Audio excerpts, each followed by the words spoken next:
உங்களுடைய முகம் வந்து பார்த்தீங்கன்னா தங்கம் போல ஜொலிக்கணுமா? உங்கள் வீட்டில் இருக்கக்கூடிய உங்கள் கிச்சனில் இருக்கக்கூடிய பொருள் மட்டும் போதுங்க. இதுக்காக அதிக காசு கொடுத்து கடையில் வாங்கி போட வேண்டாம். வாங்க ஃப்ரெண்ட்ஸ், இது எப்படி பண்ணுறதுன்னு பார்க்கலாம்.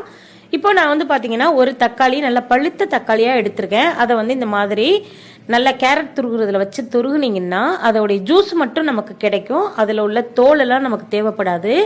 இதே வந்து மிக்சியில் போட்டு அரைக்கிறதுனால அரைச்சிக்கலாம். ஆனால் இந்த மாதிரி எடுத்தீங்கன்னா ஜூஸ் மட்டும் நமக்கு வந்து கிடைக்கும். அடுத்ததாக இது கூட 1 டேபிள் ஸ்பூன் அளவுக்கு வந்து அரிசி மாவு சேர்த்துக்கலாம். அரிசி மாவு சேர்க்கும் போது நம்மளுடைய முகம் வந்து பார்த்தீங்கன்னா நல்லா பளபளன்னு மின்னும்.